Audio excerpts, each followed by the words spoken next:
Halo Scorpio, selamat datang di bacaan untuk bulan September tahun 2020. Saya akan menggunakan beberapa aplikasi. Ambil jika resonate, lepaskan jika tidak resonate. Saya akan mulai dari Lenormand untuk tema besar bacaan Scorpio kali ini.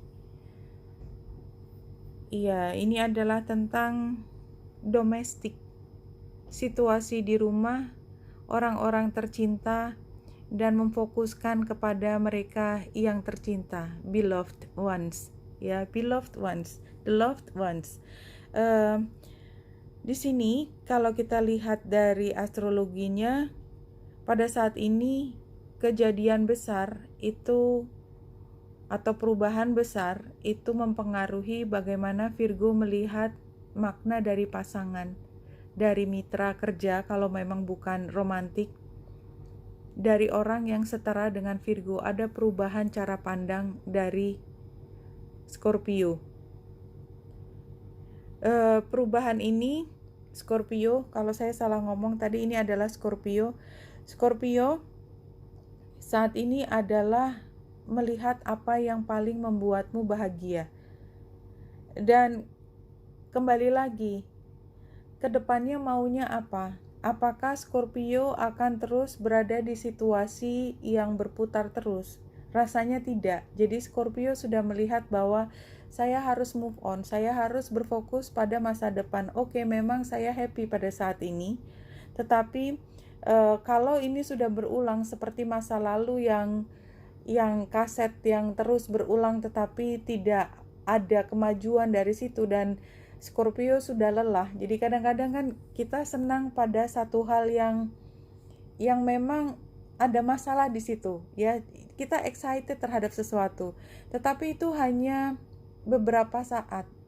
Ada saatnya kita lelah dan mencari hal yang lebih stabil. Kira-kira inilah yang sedang dicari oleh Scorpio pada saat ini, dan ini ada kaitannya dengan hubungan Scorpio dengan seseorang, baik di dalam percintaan maupun dalam pekerjaan, mitra kerja di sini.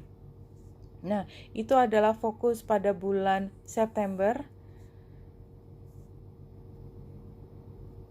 Iya, Virgo rasanya udah capek tadi, udah capek.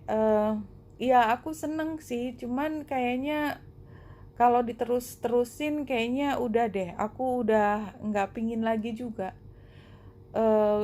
Aku ingin sesuatu yang lebih bermakna, lebih jelas, yang membuat aku merasa beruntung juga. Ini kayaknya saya seperti berlari di rodanya hamster itu, nggak kemana-mana. Seneng sih ya, tapi ya cuman segitu aja. Kan ada saatnya aku juga bosen juga pada akhirnya. Ya, jadi Scorpio sedang berpikir tentang perubahan. Karena situasi tersebut, situasi ini itu somehow sudah dirasakan membuat hati Scorpio patah. Ya, ada patah hati di sini. Dan mungkin memang ini adalah saat yang tepat buat Scorpio melepaskan dari energi yang masih membayangi pikiran dan perasaan Scorpio. Sepertinya ini memang sesuatu yang sudah mengganggu, tetapi somehow Scorpio masih kangen gitu ya, masih rindu. Tapi ketika rindu kemudian teringat dengan disrespect ya, bagaimana situasi ini tidak menimbulkan saling penghargaan satu dengan lain, ogah juga gitu, tapi kangen juga, kira-kira seperti itulah. Jadi akhirnya Scorpio berpikir untuk, ya udah kalau gitu saya kasih jarak dulu dengan hubungan ini, ya. Dan orang lain melihatnya sih Scorpio itu udah move on, walaupun saya yakin tidak sepenuhnya, tapi Scorpio sekarang sudah saat punya kemampuan, punya power untuk mengatakan kapan iya, kapan tidak. Jadi tidak hanya impuls aja yang menggerakkan, ya.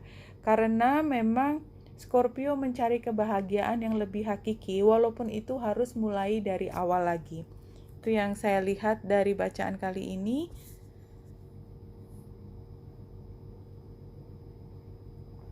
1, 2, 3.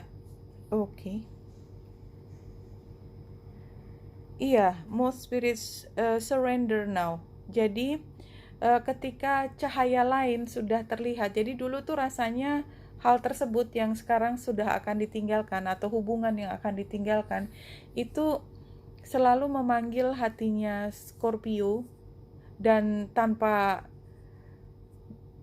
daya gitu mengikuti hal tersebut. Sekarang Scorpio sudah punya pemahaman lain, ada cahaya lain di tempat lain, mungkin tidak sama persis, tetapi hati Scorpio sudah bisa beralih ke tempat yang lain tersebut.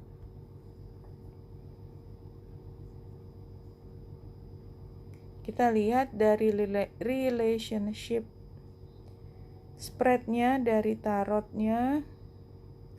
Iya, hubungan ini sudah tidak bisa dipertahankan lagi. Anyway, masing-masing juga akhirnya somehow bergerak ke arah yang berbeda. Scorpio sendiri di sini sudah mampu melihat hal yang lebih baik ke depan dan sudah berada di atas atau punya power atas hubungan yang sudah ingin ditinggalkan ini, walaupun mungkin belum mengatakannya kepada orang lain atau masih memendam di hati, di lubuk hati paling dalam.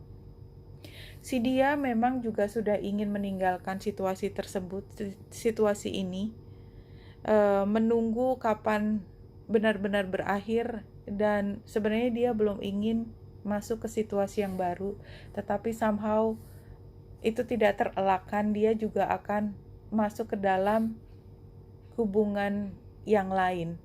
Ya, itu yang saya lihat di sini. Anyway, tidak bisa dihindari juga. Ini adalah masalah kapan. Scorpio, your guides are telling you, be kind. For kindness begets kindness. Ya, jadi ya apa boleh buat, situasinya kan sekarang sudah dalam proses saying goodbyes ya. Ambil jika resonate, lepaskan jika tidak resonate. Karena ini proses goodbye ya. Sebenarnya di sini ada etika goodbye. Pertama, karena masing-masing pernah menjadi bagian yang dekat, tahu banyak tentang rahasia pribadi. Kindness atau kebaik-hatian termasuk menjaga informasi pribadi tersebut tidak menyebarluaskan kepada banyak orang. Kindness termasuk tidak bersikap menyakiti, mengatakan hal yang buruk kepada orang tersebut, dan berbaik hatilah, bersikap adillah terhadap kepemilikan bersama. Rasanya itu yang ingin disampaikan Scorpio. Jadi kalau kita lihat bahasan hari ini, bahasan untuk September ini adalah tentang bagaimana menjadi orang yang bijaksana dalam menyikapi hal yang terkait domestik. Ya, ambil jika resonate, lepaskan jika tidak resonate. Oke, Scorpio, Winita Indra dari sini, semoga membantu. Salam hati dan cahaya.